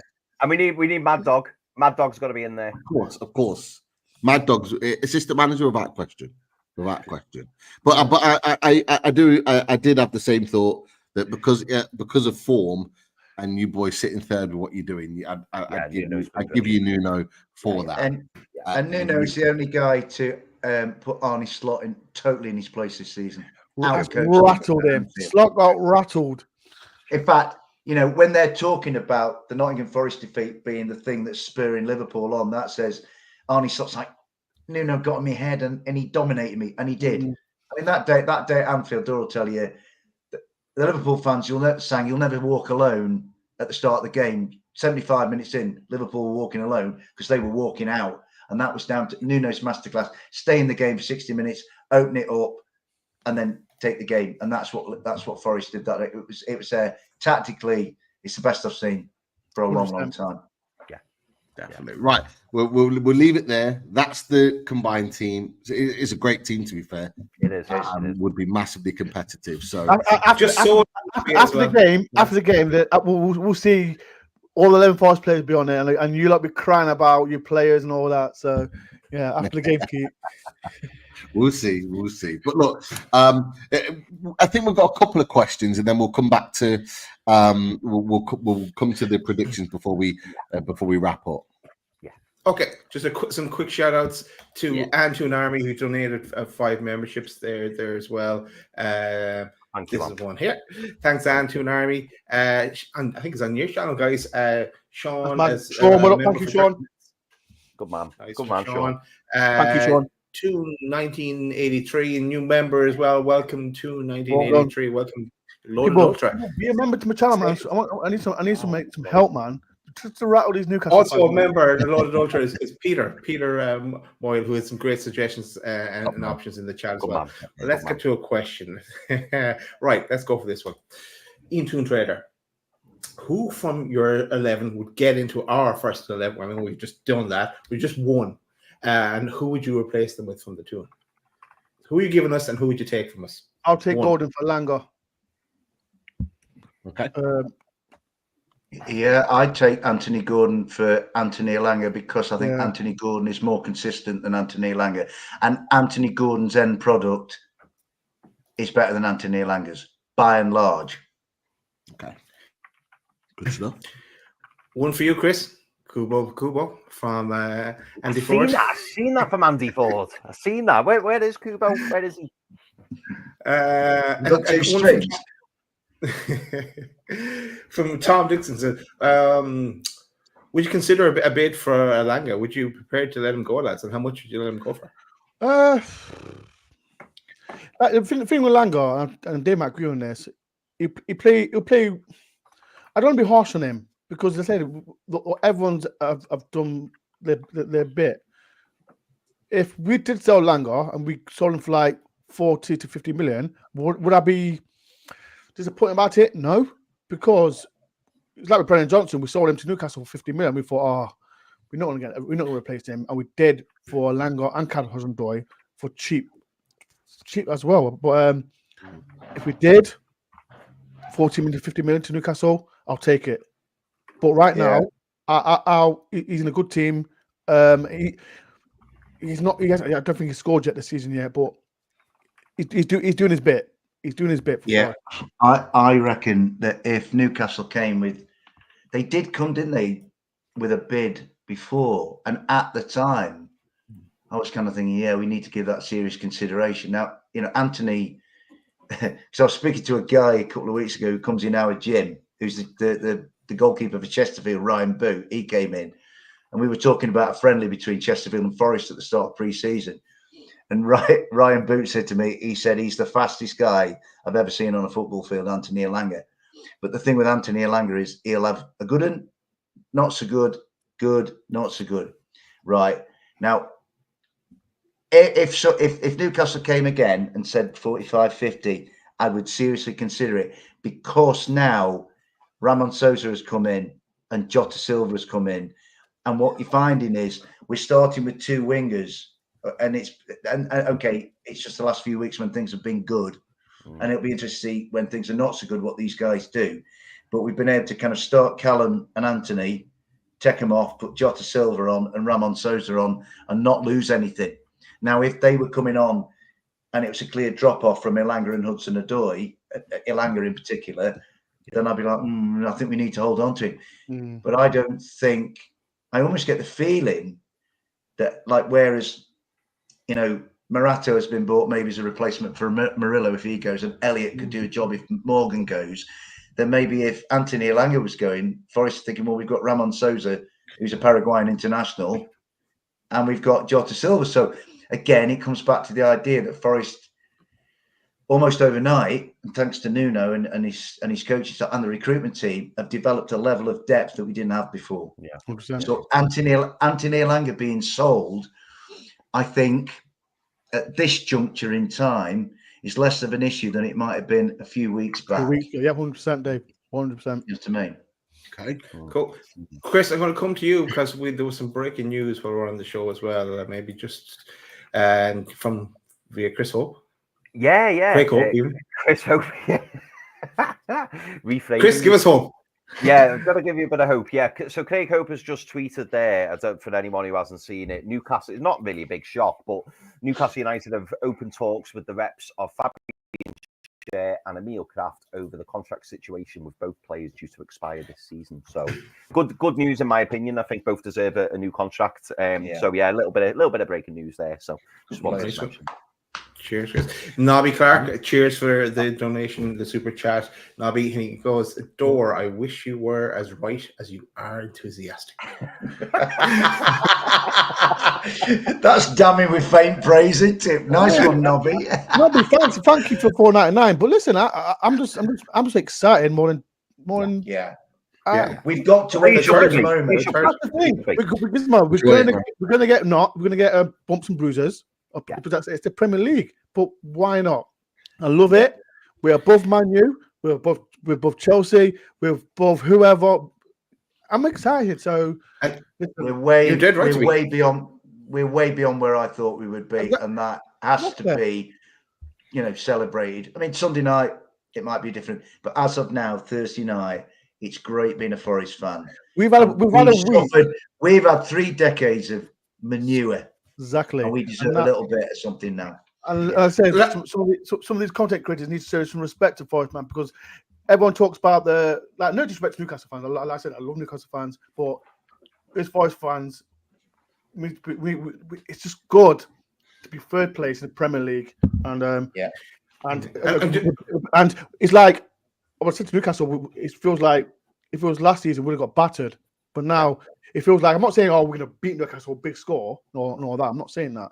I'm just saying it's good to go into a game thinking we can go toe-to-toe Newcastle and that we can get a positive result. But Newcastle are a good side, and I don't want to go thinking overhead myself. We're going to batter Newcastle. Yeah. They are a good side, and they won fantastic last week as well. Next question is, I'll link it in with, do you think your title challenge will continue, lads? No, and do you think you'll stay in the Champions League? It's not a title charge. Let's be real. It's not a title charge. We joke, have a laugh and all that. Like, Pete can laugh as well because we're above you a lot. So that is the. I wasn't even laughing. You was, Pete. I seen it, Pete. You think, listen, man, you try to rattle me too much, Pete, on today. So I've been so respectful. It looks to me like he's done his job. No, don't say. Listen, man, we're enjoying it. We are enjoying it. We're third place in the Premier League, and like I said, when it comes to end of May, we'll see how it is. But right now, we've got tough fixtures in front of us, and we'll see how it is. We're just happy. That's what it is. I'm not to be happy. We are happy, and we're enjoying it. And especially you, Bobby. Who did that super chat? Right, yeah. Nobby. Yeah. Dave, do you think Forest will continue in the Champions League places? No, I don't. I don't think that'll happen. I mean, I think the team that I was on with Potsy and the lads earlier, and I said the team that Forest most remind me of at the moment, and maybe for obvious reasons, is the Wolverhampton Wanderers team that finished 7th 2 years running and gone into Europe. Now, I think that is a fair comparison to make. Yeah. We're not an Arsenal, we're not a Manchester City, we're not a Liverpool, we're not a Chelsea, we're not an Aston Villa really at the moment. I think those teams are a cut above us. I mean, I think we'll end up, if we can finish in the top half, to me that would be just beyond belief. Be amazing. Because I mean, the first thing to say is at the moment it doesn't look like we're going to be in a relegation battle. So there already is a huge step of progress, right? A huge evolution, if you like.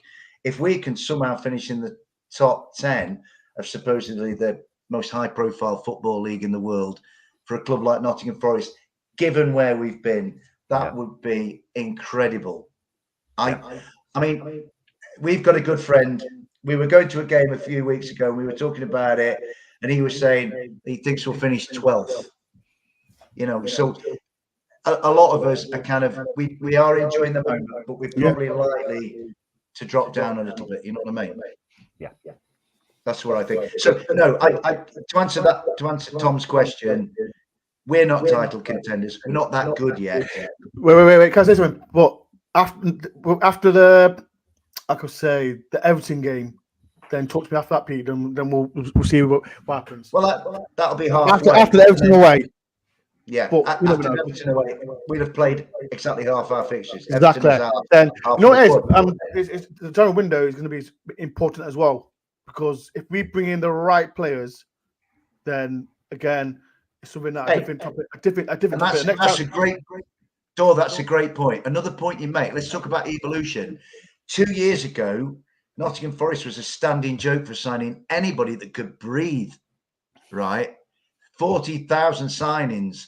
Right now, we're at the point Forest have actually evolved from this chaotic transfer policy to a point where I think when we go into the January window, Nuno and the recruitment team will be thinking one there, and maybe another one there. Yeah. It'll be tweaks rather than overhauls, because I mean it had to be that way when we came up, because we came up off the back of 5 fantastic loan players, right, who helped us up, so we had to buy a lot. But like now, I think the whole thing has just matured. The whole thing has just matured way more. And it's actually, I thought it would be another season. I was saying to people, we'd be like Brighton, struggle for 3 seasons and then just gradually establish. We're actually maybe ahead of the curve. We might be a bit too ahead of the curve and then come back a bit. I don't know.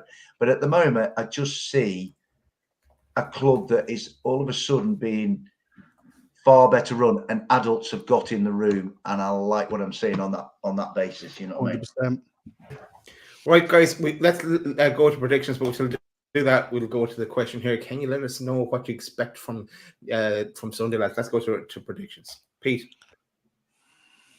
I think it's gonna be a close game, but I just think Newcastle are gonna pip it. I would say that. He would say that. He would say that. It's the most predictable prediction. We're not going to get Pete and say, "Oh, Forest going to take advantage of their load." It's going to be close. You've got the second best defensive record in the Premier League in Forest against the third best defensive. Are you not third? Third? The third, yeah. Okay, fair play. You conceded 7, we've conceded 10, so we're third. So it's going to be a close game. Fair play. I'm going 2-1 Newcastle United. Fair play. I'll take that. Let's go. Okay. Well, I go next. I agree with what Malcolm says here. Get these 2 lads back on again. A lot of Mag. It's been a great show, a great guest. Thank you, I've listened to everything the lads have said about Forest, but I've had this in my head for a while now. I think something big is going to happen, and linking to maybe Mr. Yates getting a red card. I can. If Alex, you're trying to rattle me. It's not working, Alex. It's not working. Because the Newcastle fans, when it comes after the game, you can see on social media, Yates this, Yates that. Listen to me, Yates has got to do his job and rattle the whole Newcastle fan base. Get his clip. Newcastle 2-0. 2-0 Newcastle. Sorry, lads. Newcastle 2-0. It's going sheets. Love it. Yeah, we'll go Dave, Chris, and then Dor to end up there. So Dave, go on, give us your prediction. I think it's going to be a really good game of football. I'm expecting. I mean, okay, we're third, you're 11, but there's only 4 points between us because such is the compressed nature of the Premier League. It's the established Premier League side that were only in Europe, a couple of seasons ago, doing fantastic. The great managerial duo, in my view, against a team that is working to be a properly established team. That's us. I just think it's... Dave, just say it, man! Just come on! Door, let David speak now. There's a good Sorry, Uncle Dave. There's a good gentleman, Benjamin. Hey, we've had Davies gone 2-1, right? And this Davies going 2-1, but I'm going in the opposite direction to Mr. Davey. I think it'll be Nottingham Forest 2, Newcastle 1. But there won't be much in it, and I think it's 2 Really, really good sides. If you're not doing anything at 2 o'clock on a Sunday afternoon, you want to watch a good game of football, watch this one. It's going to be a belter. 2 great clubs, 2 great fan bases in a cauldron of a stadium. There's very little between the 2 teams, which actually says a lot about Forest development to this point. You know, last 2 seasons, there's been a lot between Newcastle and Forest. I think the gap has closed. For a neutral, I think it's the game to watch this weekend, honestly. But I love my boys. I absolutely adore them. After my brothers and my sisters-in-law and my niece, my lads and my family, I'm going to stick with them to win 2-1, but it's not going to be easy. I'm loving it, Dave. How much tea have you drank, Dave, so far? The thing is, hey, when you get to 60 and you drink as much tea as I've done, my bladder is full to bursting, lads. I'm telling you. I might be the first guest on this show to piss himself, not laughing either. You know what I mean? Chris, what you going, fella? I had this in my head to start with, and I'm gonna agree with Dazzler. I think it's gonna be 2-0 Newcastle. Yeah, I think that's what I'm going with. But it will be. I agree with Dave. Cracking game, and I hope it gets the coverage that it deserves, and they don't just talk about the Arsenal Chelsea game. Yeah, absolutely, mate. Well said, Chris. Here he comes. You get final prediction. No, because as you just said, Newcastle got the 3rd best defense in the Premier League, and I didn't even know that, to be fair. But I think it's going to be a good game. It's going to be a good game. I think this is Forest's biggest test at home. Biggest time at home as well. Yeah. And I got to stick with my boys. I think the same as Dave. I think I've got to go for 2-1 because I think the win against Crystal Palace, because we didn't win at home for a long time, but that game we won. We win West Ham, and I just feel that we're 3rd. Confidence is high. Chris Wood might get a hat trick again. I'm not saying we're winning 3-0, but you're right, though. It's our hardest test at home by a mile. It's hardest test at home. West Ham are feeble, right? Yes. I mean, there's some old ladies who I've seen walking around your Toxteth today where I live, and if they played West Ham would run away. West Ham are the worst team we've played. Palace, not great, but a decent side, but not in a great moment. We played Wolves and Bournemouth at home. This is another level entirely. And exactly. I think for me, seriously, if I come out the City Ground, Sunday afternoon at 4:30 or whatever, and we've beaten Newcastle United, it might just adds another little layer to me thinking, well, maybe we are what we look to be. Do you know what I'm saying? Newcastle is the best litmus test for us. That's the point. It's like I say, if we win on Sunday, I'll be thinking like, okay, people are going to take us really seriously now, and that before the international duty, because we've had so much media press and we deserve to be, and we're 3rd place. And like I said, this is the biggest home test of the season so far. So easily, I think we'll win 2-1.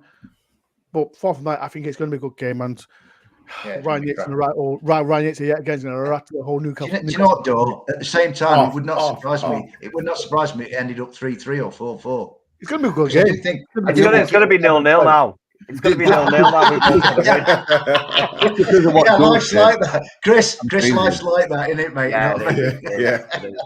I'm not going to lie. Because of what Joe said, I'm going 3-1 now. 3-1. Just for you, Dave. Just for you. But no, honestly, boys, it's been an absolute pleasure. Thank you for coming and joining me. Thank you on my channel as well, man. And massive thanks for Joe as well. Joe on tour, streaming from his channel as well. On YouTube and Facebook. So thank you all for checking that out. Been an absolute pleasure, lads. Thank you. Make sure all the Forest fans, make sure you go and subscribe to Learn the Mac as well, man. Top lads. And of course, same way, all Newcastle fans, if you're not already, making sure you're subscribing to Joe on tour. Yeah, and when we do win, make sure everyone rattles Pete, man. I love it, man. I love it. Reaction show 8 p.m. Sunday night. Yeah, mine's 9 o'clock. Review show 9 o'clock. But yeah, Joke side. Everyone, make sure hit the like button for Loaded Map, man. Great channel. Are you at the game? No, unfortunately not. Couldn't make this one, but yeah. Okay, mate. Cool. We'll be thinking of you though, Pete. Yeah, I'll be thinking of you too. I'll be thinking of you too. When we're celebrating. And Taz and Chris as well. I'll have these 3 Geordies sat on the shoulder. If we've lost and we're walking out the sitting ground, I'll have the weight of these three on the top of my shoulders. You know what I mean? So, but let's hope it's a good. As long as you're not leaving at halftime, Dave, that's all right. No, never leave. We in fact, hey, on that subject, we was on 12th man early, and we're talking about Fulham's comeback against Brentford, and me and Dora have got a really good mutual friend who's a brilliant Fulham fan. And he left 7 minutes from time. Anyway, it was 0-1. Oh, yes. Alan, if you're watching, Alan, I hope you're watching this, man. Yeah, Alan drew it. He thought we're never going to win this, even though Fulham were well on top of Brentford at the time. And Alan went. As Alan was leaving the ground, Harry Wilson was warming up to come on. Wow. Never leave before the end, lads. Never leave. Never leave. Thanks, lads. Thanks for coming and joining us. Absolutely. Thank you very much for having me on the show. Thank you. Cheers. Thanks everyone as well for watching. Make sure everyone subscribe to everyone. Come on, do it now. Take it easy. Good night.